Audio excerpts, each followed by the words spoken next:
obviously we're 22 days, 23 days into practice now, so we've got a lot under our belt. It was good to have the scrimmage on Saturday. I thought we did a lot of really good things, improved as it went on.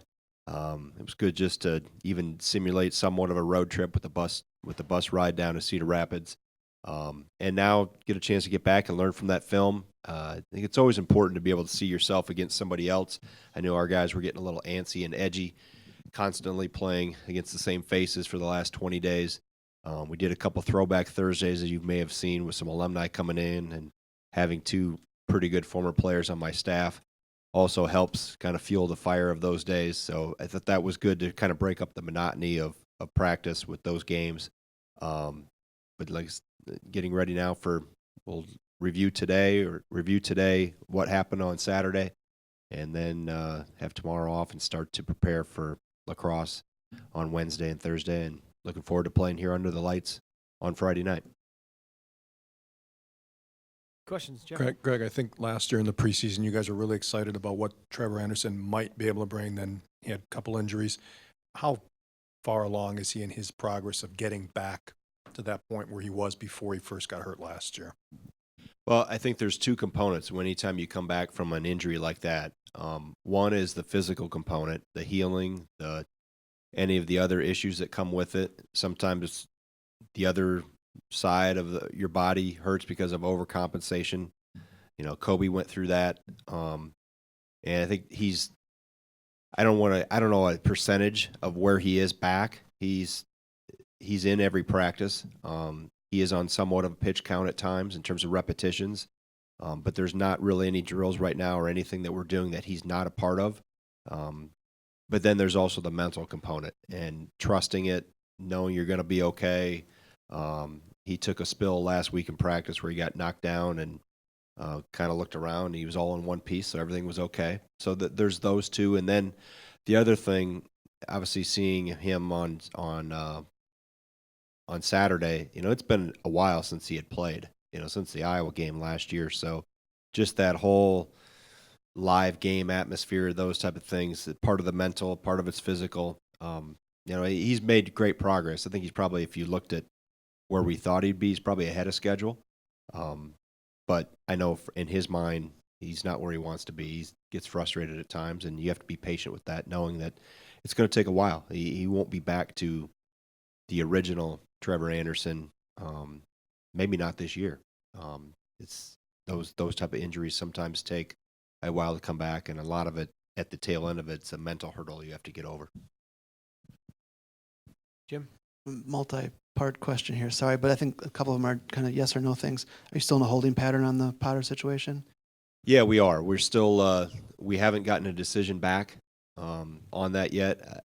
I don't understand it because there's a level of frustration that continues to grow with that, because you see all these other waivers getting approved across the country, and I don't understand really the logic behind why this one wouldn't get if it doesn't. Because I mean, in terms of you want a student athlete or you want a young man in your program, he's been phenomenal since day one, and I think that was always my trepidation when he transferred in or was going to transfer in. How does he fit in your locker room? What messages he bring? How is he as a person? How is he as a teammate? He's been off the charts phenomenal.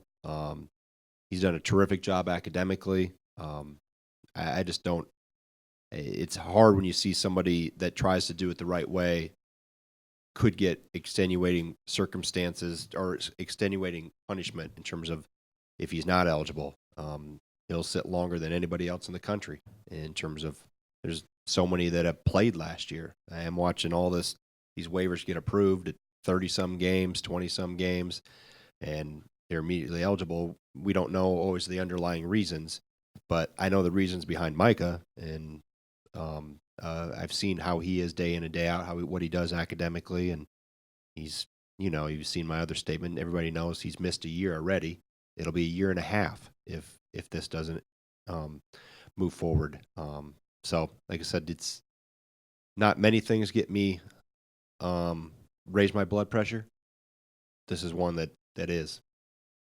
Part two of that, sorry, is do you have any idea on like how when this could play out till, or when you might get an answer? And I guess answer that question. Then part 3 is like, is he with the top group as you wait to find out, or how do you handle that? There's part 1 first, Jim. There's no timeline. We haven't been given a timeline because we'll just continue to pursue it as long as we need to. And then secondly, no, I haven't put him in the top group because he's not, at this point in time today, he's not eligible to compete against outside competition.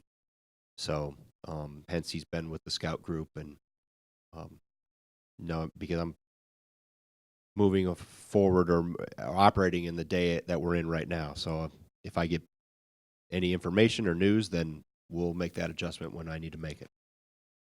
Jeff. Obviously, we got the note from the attorney and expressing where it stands at this point. After this, if the answer is no, are there any other alternatives, or is that the end of the line? I don't know the answer to that question because I wouldn't know what the rationale would be behind a no. I think that would always impact it in terms of what's their justification or reasoning, and does that match up with what we are asking for them to look at. So we won't quit until we exhaust every single option if we do get told no. So we'll continue to push it because we think it's the right thing to do, and it's the just thing to do in the day of student athlete welfare, all the things that are being done. And this one, the right thing to do is to allow him to play. Jim again. Greg, if he can't, how do you feel about your depth heading into this season? You know what? I got a lot of answers to that on Saturday. I liked what I saw.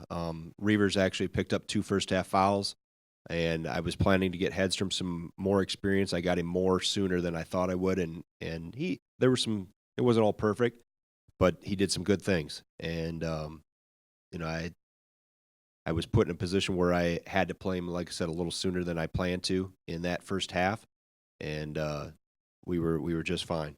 So, and there's different combinations. We can be so. I've used Ford at the 5 some in this preseason and practice just because of the versatility of this group and the mobility. The day of positionless offense has led to positionless defense, which you're switching a lot of things. So this group with the experience that's there and the mobility and flexibility allow for a lot of different combinations to be on the floor.